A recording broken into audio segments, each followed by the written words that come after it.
మహాత్మా గాంధీ గారు స్వాతంత్ర ఉద్యమ సత్యాగ్రహ పోరాటము 1930 సంవత్సరంలో మొదలుపెట్టాడు. ప్రధానమంత్రి మోడీ గారు పుట్టలేదు, అమిత్ షా పుట్టలేడు. ఇప్పుడు పుట్టనోళ్ళు మహాత్మా గాంధీని ఇప్పుడు జవహర్లాల్ నెహ్రూ విమర్శిస్తున్నారు పార్లమెంట్లో. ఇది ఎక్కడ న్యాయం అండి? ఇది నైతిక విలువలు ఏమైనా ఉన్నాయా? విలువలతో అసలు వీళ్ళకు బీజేపీ అధిష్టానానికి కేంద్ర అధిష్టానానికి ఏమైనా విలువలు ఉన్నట్ట? దీన్ని దేశ ప్రజలు ఆలోచించండి. ప్రధానంగా ఈ రెండు తెలంగాణ ఆంధ్ర తెలుగు ప్రజలు ఒకసారి, నేను తెలుగులో చెప్తున్నా కాబట్టి తెలుగు ప్రజలు ఒకసారి ఆలోచించేయండి. రెండు రాష్ట్రాల తెలుగు ప్రజలు ఒకసారి ఆలోచించేయండి. 1930లో స్వతంత్రము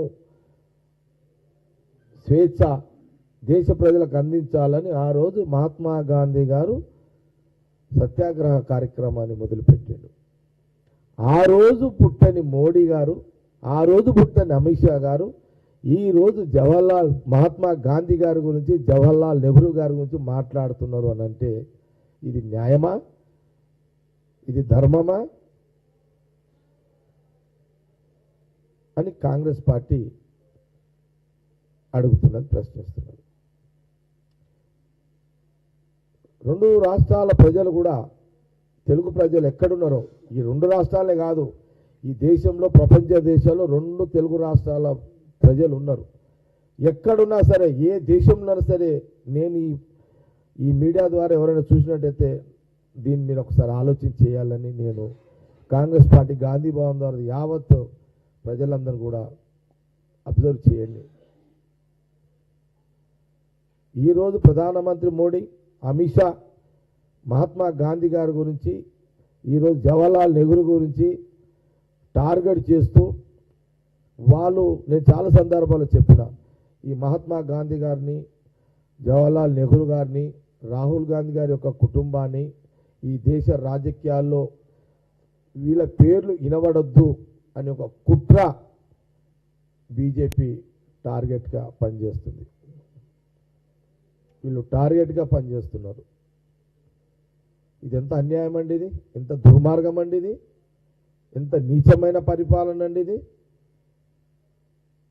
మీకు ప్రజలు బీజేపీ మాటలు విని 3 సార్లు మీకు అవకాశం ఎందుకు ఇచ్చిరండి?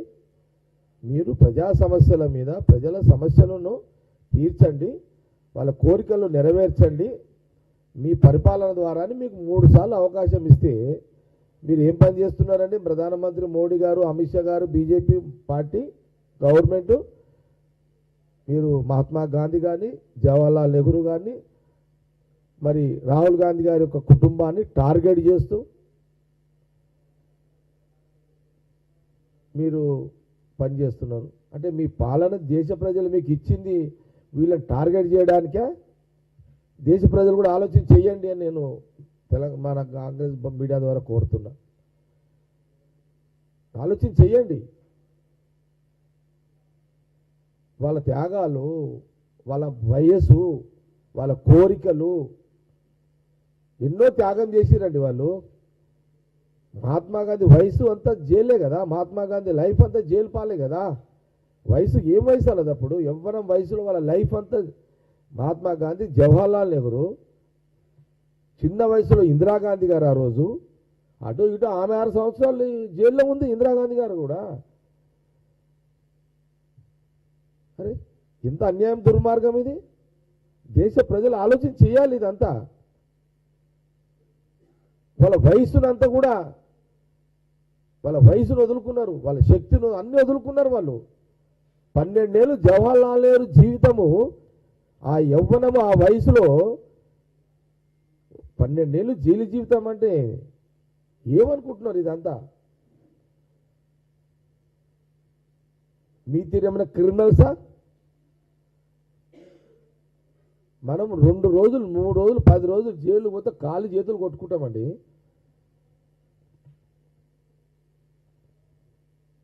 వకీళ్ళ మీద వకీళ్ళని పెడతాం, లక్షల రూపాయలు వకీళ్ళకి పెట్టి మనం కొట్లాడతాం. ఆడ నేనున్నా ఇంకెవరున్నా సరే 10 రోజులుగా కాళ్ళు చేతులు కొట్టుకుంటాం తెలుసా. ఒక్కరోజు 2 రోజులు జైలు అనగానే కాళ్ళు చేతులు వంపుతాయి ఒక్కొక్కరిని. ఆడ ఎంత పెద్దోడు ఉన్నాడు నేను. అరే మహాత్మా గాంధీ, జవహర్లాల్ నెహ్రూ, ఇందిరాగాంధీ గారు, రాహుల్ గాంధీ గారి కుటుంబము, వాళ్ళు ఇంత పెద్ద త్యాగాలు చేసిన కుటుంబము ఈరోజు మీ కడుపు నిండా